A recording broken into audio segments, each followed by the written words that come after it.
Kelly, and this is Good Morning Santa Paula. It's our educational update, and today we have Principal Jeff Madrigal, who is with, which I think I mispronounced that a little bit, Jeff. Okay, everybody does. Don't worry about it. Jeff, say your last name for me, please. Madrigal. If you speak Spanish, it's Madrigal. Oh, okay, Madrigal. I think I could probably do that even better that way. But anyway, and he's the principal of Webster, and he's joining us today to talk about different educational aspects of what's going on with COVID-19 and some you've got a wide-ranging topic range today, and I appreciate that, Jeff. So could you tell us a little bit about yourself, please, and let our audience know a little about yourself?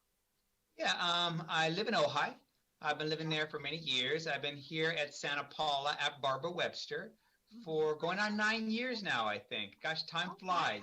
I was in my 40s when I came here, and now I'm in my 50s. So I guess that's how life works. I was a principal at several other places. I'm sorry? I agree with you because you certainly don't even look 50. Yeah, I was a principal in several other places. I moved around quite a bit. I used to refer to myself as a pirate because I always moved around when grass was greener someplace else. But I do want to say this to anybody who's watching. I really have found my home here at Webster and in Santa Paula. I've worked in 10 different districts, and I've never found a place that was more open, more, I use the word genteel. The way they describe people in the Midwest as being kind and calm and accepting. I've really found that here, specifically at Webster, but in Santa Paula in general. And so this is the longest I have ever been at any job in my life, and I'm happy to be here. Well, that's a great compliment to Santa Paula, and we appreciate it. You know, there's nothing like dedication. You can't beat dedication. Now, world out impacting education because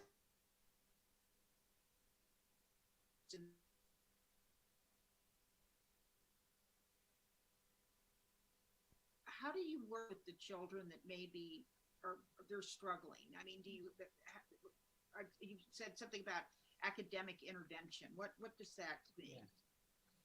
Yeah.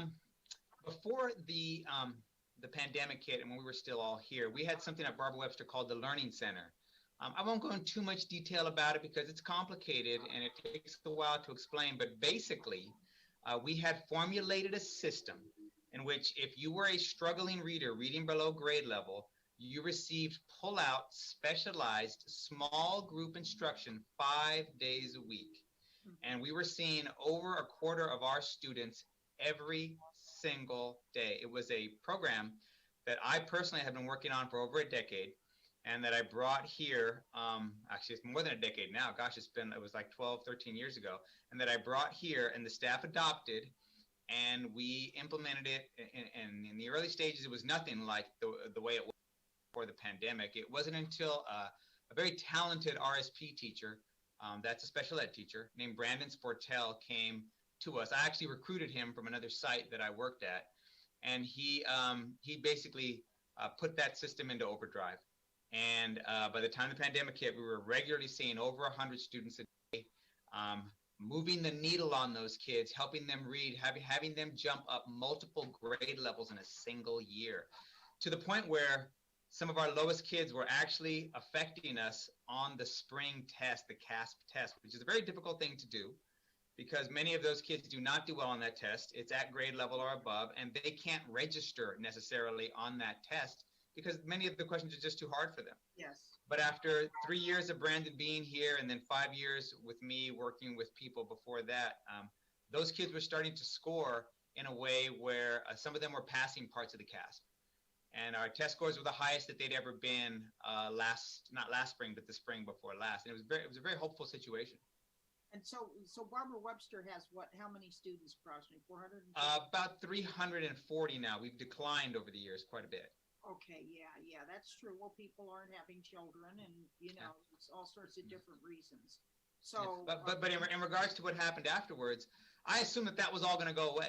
But there was no way we could have any kind of a learning center type situation It was just one of those things where the students had to be here. We had to pull them out at certain times. We had them in groups that were like groups, so kids didn't feel bad about not understanding. So many times you're a child and you think you're supposed to know, but you don't know, so you don't ask questions and you just fall farther behind. The Learning Center had fixed a lot of that because they got 45 minutes a day in which they were in a safe environment at their level with only 4 other kids who were also at their level. And so I just thought, well, we're not going to have that. But Brandon just was not having it. And that's the kind of personality he is. And so he really pushed on me, and I pushed the right buttons. But it was primarily Brandon. I can't take too much praise for that. It all goes to Brandon, Mr. Sportel, and he put a system together where we have a kind of a learning center, distance learning style. He, with my help, recruited some of our campus supervisor assistants. These are folks who are very hardworking people, but they're not teachers, and they weren't trained to be teachers. Well, we trained them to be teachers, and we put them in contact with students. And at this point, each of those, we call them service providers, have a client list of about 4 to 5 kids, and they are either doing outreach with those kids. Why aren't you logged on? What's going on? Or they're doing live tutoring with those kids, like some of our kindergartners. Let's help you with their letters and sounds. Let's help you with your numbers. And so they're getting the regular time that they normally get with the teacher. Then they're getting additional time, oftentimes one-to-one or in small groups via Zoom or Google Meets with one of those service providers. I'm very proud of that. And I tell Brandon every day, thank you for being here. You know, I'm just very grateful and blessed that he's here. Yeah, that's wonderful. And what a wonderful program, you know. I mean, now you also were talking about socio-emotional work before and during the pandemic. You had, how are you approaching that? Again, before the pandemic, we had a system here in which if a student is struggling and they make a mistake, let's say in the classroom or out in the recess yard, we had a whole system by which we walked the student through their mistake, through their bad decision. We talked about with them why they made that choice and a better choice that they could have made. You're talking behavior. Behavior, yes. This is all linked. And yes. And then gave them options for making better choices, and they even had to apologize. It was a whole system that we created and put in place. That system was super powerful because when any of us make a mistake, when any of us mess up, it generally isn't the mistake itself that we wanted or something that we wanted having to do with that mistake. It generally is something having nothing to do with that mistake. If I'm having a bad mood, if I'm in a bad mood, it's about something that happened probably an hour ago or 2 hours ago, and I may snap or lose control of myself or do something that I don't normally do a while later. It's generally how human beings work. Yes. So little kids work the same way. So if we can get a child to identify their own feelings, in other words, what were you feeling and what did you want when you told that person he was stupid? Do you really think that person was stupid? Well, no, I don't. Okay, then what did you want? What were you feeling? If they can learn to see that coming in themselves, then they can become their own teacher, their own parent, their own police person. And then we give them tools for how to deal with that emotion or how to deal with that anxiety before they take it out on an innocent bystander. And that was a beautiful program that we had, in addition to something called Hello Yellow, which is children can log on every day and they can access anybody on site and they can talk to that person privately via this email online system and tell them what they're going through. And we were using that to catch a lot of issues at our school. Students who had suicidal ideation, kids who were talking about hurting themselves, kids who were just having rough times at home, kids who were just nervous and scared about because there's spiders in the bathroom. We found out that kids were scared because there were spider webs in the bathroom, and we got the spider webs taken off. I would never have known that if it weren't for that Hello Yellow system, and all the teachers bought into this system. So that was perfect for us when distance learning hit because all of that was online. And so we had that system built in. Oh, that's great. Yeah. Had that system built in. So did you get a lot of calls maybe or contacts where people were children, were they frightened by COVID? At the beginning, we got that a little bit. Kids being nervous. A lot of our kids don't understand it. Yeah. It's too big. Oldest children we have here are maybe 11. It's still a mystery to them. What I see, because I see them riding our neighborhood out here for the most part, is it's endless summer. The summer that never ended. My biggest challenge right now, and if when I say me, I'm going to say I'm the embodiment of Barbara Webster.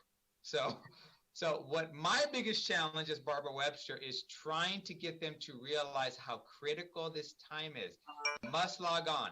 You must try your hardest. You must do the work, or at least try to do the work that the teachers have given you during the times that you're not on. If you need help, we've given you a caseworker who's going to check in with you every day. If a child doesn't log on here at Barbara Webster during the day, there's multiple tiers. The office immediately gets an email from the teacher, and then we call the family. Why is the next person logged on? And my office staff has really stepped up, and they have, especially the two ladies, Lola Salcedo and Gabby Camacho, who work here in the front, they've really made themselves savvy in how to troubleshoot technology.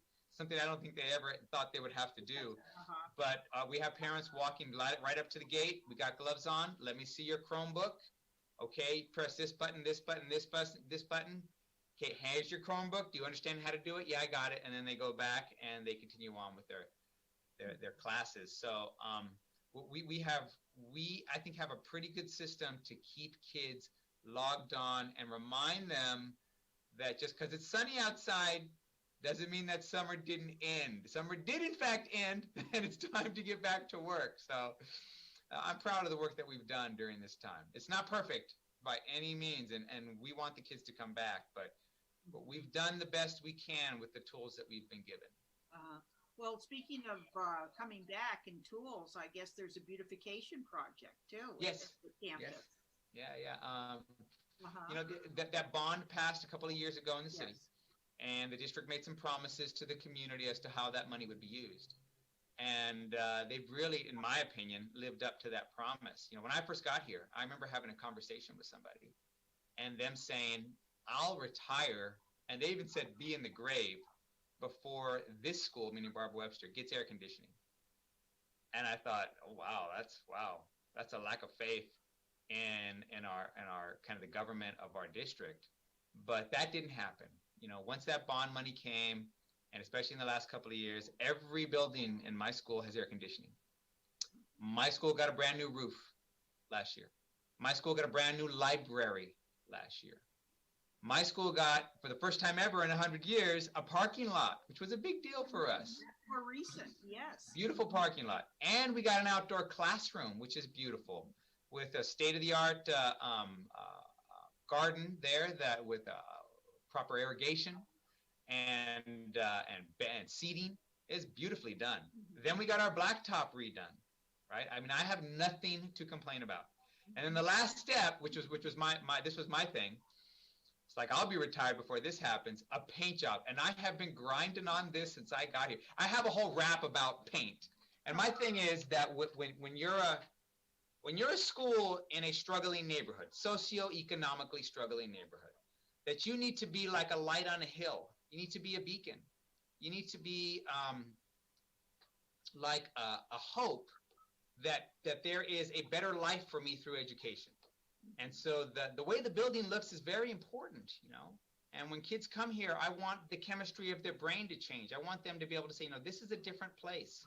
This is a place where I can strive for something more. Strive for something more, whatever that is. No disrespect to anybody in our neighborhood. I know they're all hardworking people, but I know that all of them would probably agree with me when I say they want more for their kids than they currently have for themselves right now.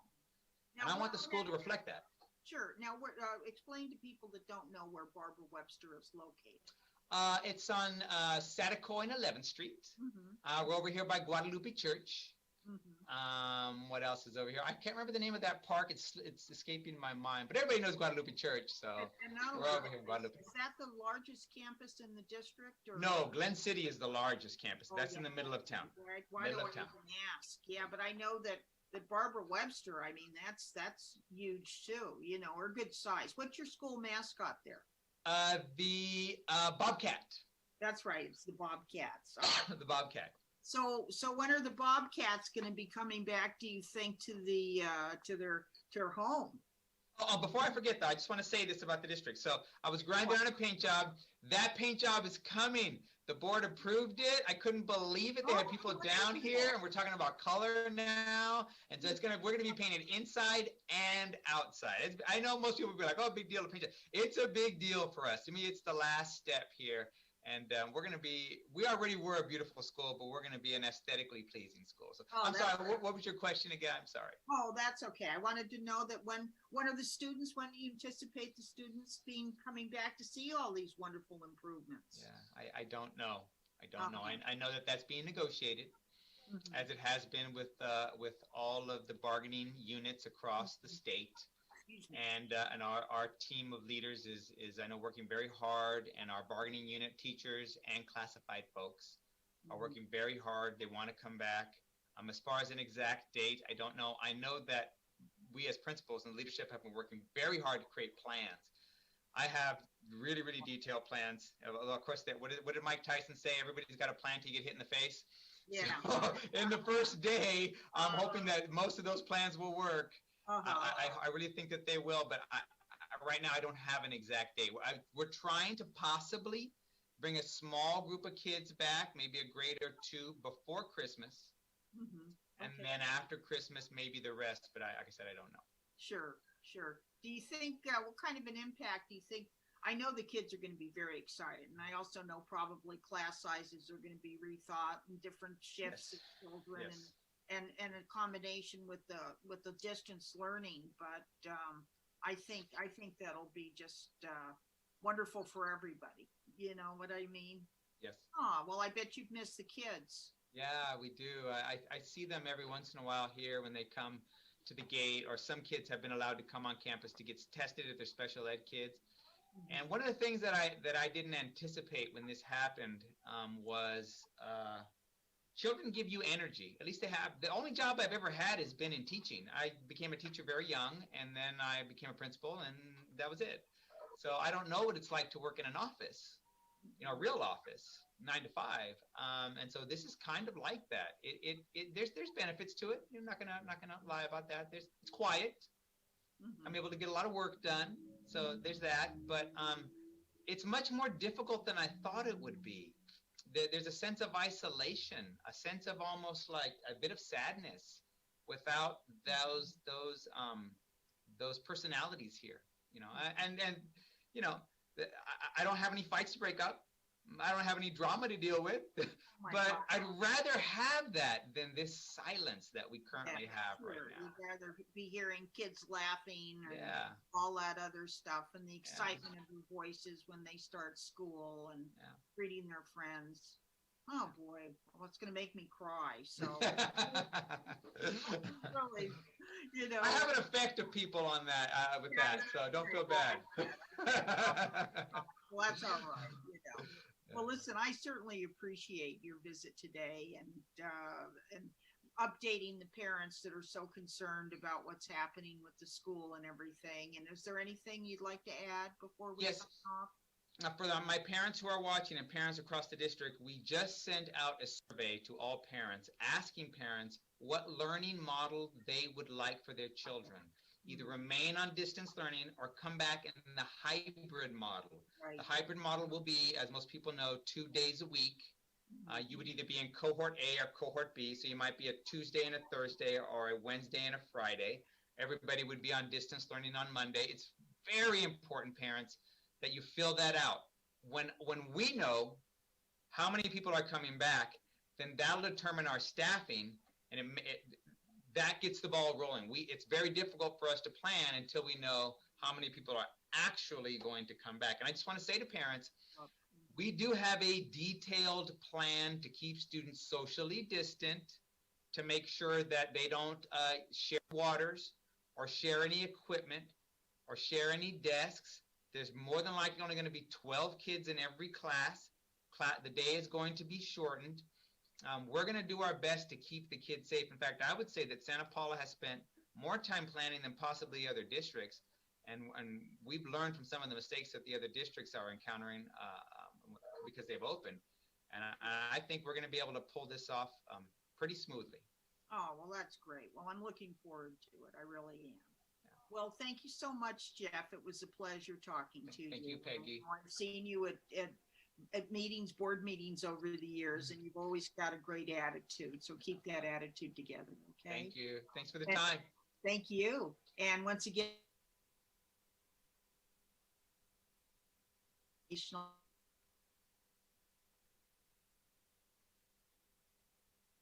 also on kadytv.net. Switch over to YouTube from there and be sure to subscribe, and that way we'll bring you even more of our broadcasting. So thank you so much and have a wonderful weekend. And Jeff, once again, thank you so much. Thanks. Bye-bye.